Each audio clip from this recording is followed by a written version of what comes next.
Ooh, bam, sucker. Yeah.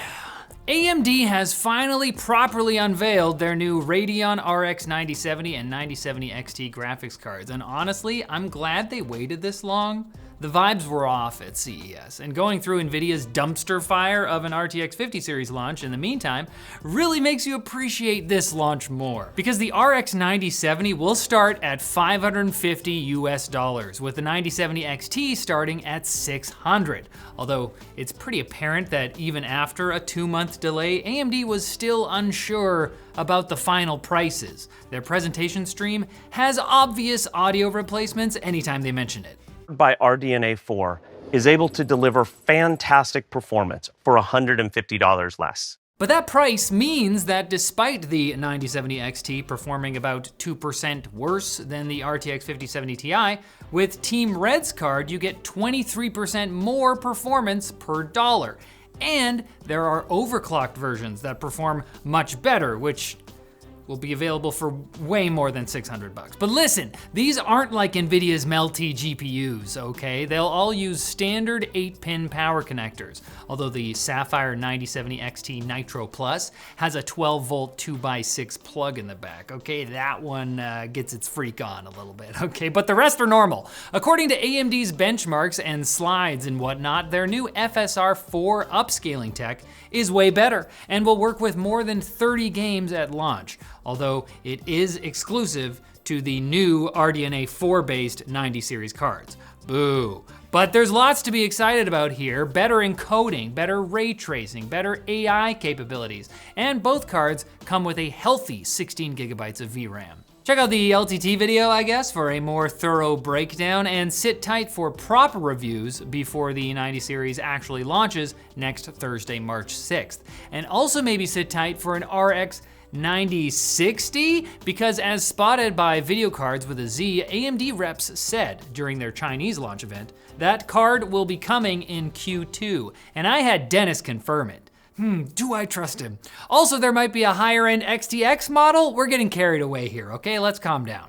OpenAI finally launched the heavily teased GPT 4.5, but despite being their biggest model ever, the company described it as not a frontier model before removing that from the official documentation. AI people are kind of struggling to grok this release because in some math and science benchmarks, GPT 4.5 does worse than xAI's Grok 3. The new model doesn't seem very good on paper, but some users are agreeing with Sam Altman's claim that it's more emotionally intelligent. It's about the vibes, man. In the race to build a hyper-intelligent machine god, right now, we're at the stage where we build a chatbot that's comfortable passing the Dutchie on the left-hand side. Okay, but really, Sam, what gives? Why the low numbers?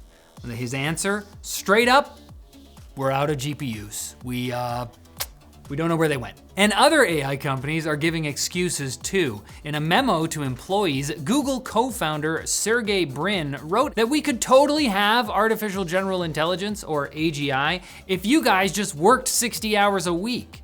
He called it the sweet spot of productivity. Brin went on to say, don't work more than 60 hours a week, but also make sure you don't work less, or you could end up demoralizing your coworkers.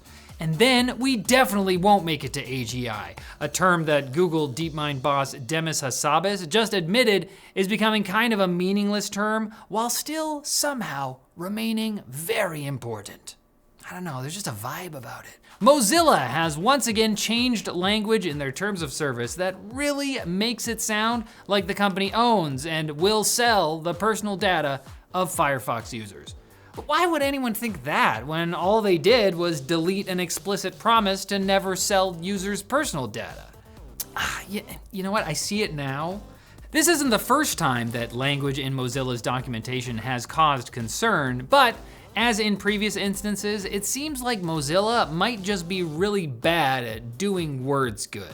In responses on forums and to news outlets, the company has tried to clarify that they don't own Firefox user data, they aren't selling personally identifiable information, and the non-exclusive, royalty-free worldwide license to information gathered through Firefox is necessary for basic functionality. But many users remain skeptical, somewhat justifiably, given all that language. Why does this keep happening? Why is it so hard to understand what's really going on? And that's where our sponsor Ground News comes in. Look, the media landscape is pretty wild right now, but Ground News wants to help you break free from toxic algorithms and understand just what the heck is actually going on out there. They collect and compare articles covering the same story from around the world, breaking down the political leanings and ownership of each news source, so you can understand why they may report the way they do and find out what they or you may be missing.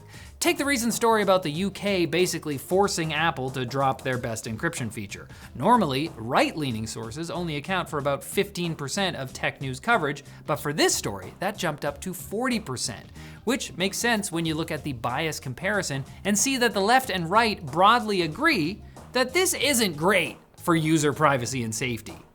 See, it is possible. Often stories may only have coverage from one side of the political spectrum, but with Ground News' blind spot feature, you can learn about stories the algorithm might not be showing you. So get the transparency and understanding you deserve from the news and save 40% on Ground News Vantage plan by using our link in the description. Oh, you already thought it was good, and then Quick Bits through the hoop for the buzzer beater overtime snack? Yeah! Instagram Reels users were surprised this week when many of their feeds turned into a never-ending scroll through gruesome videos of violence and dead bodies. After enough people were traumatized, Meta revealed that this wasn't a fun takeover collab with 4chan, but an error for which the tech giant apologized in a statement given to 404 Media and other outlets. Oopsies! Hope your kid didn't grab your phone that day. What the f? Microsoft has announced they're shutting down venerable video calling app Skype for good. Oh well. Anyway, Meta, oh, they're back. They've shown off a second-gen prototype of their Aria smart glasses, which could lead to next-gen Meta Ray-Bans with state-of-the-art sensors, including 6 degrees of freedom slam cameras. I don't know what those are. I just knew I wanted to say slam cameras at some point today. But Meta could face competition from an AI company called Sesame, who's creating their own smart glasses to host their own voice assistant, which is currently blowing journalists' minds with how natural it sounds and how much it wants to hear more about what they think. Easily pleased. This week, Warner Brothers shut down Monolith Productions, the studio behind the Shadow of Mordor franchise, which was loved for its Nemesis system that generated unique orc villains that actually remembered how you frickin' embarrassed them in front of their orc buddies multiple times. But rather than let other studios use that system, WB just locked it behind a patent until 2036. And for the sake of contrast, EA just released the source code for 4 classic Command & Conquer games because, you know, they're insecure and need to hear praise. But you're not tricking me, EA! And someone has invented Taste-O-Vision yet again. A team of international researchers published a study showing their prototype device, called, what else, E-Taste. It could successfully reproduce complex flavor combinations by dispatching gels through an electromagnetic pump. This could allow you to try menu items before you order or taste the ocean salt off of Mario's torso. I'm sorry, that image just never left my brain. Why did Nintendo do that? Look, just come back on Monday for more tech news and let's just forget I ever said anything, okay? Any of it. As far as anyone else is concerned, we just both stood here and made facial expressions. There are some really good ones.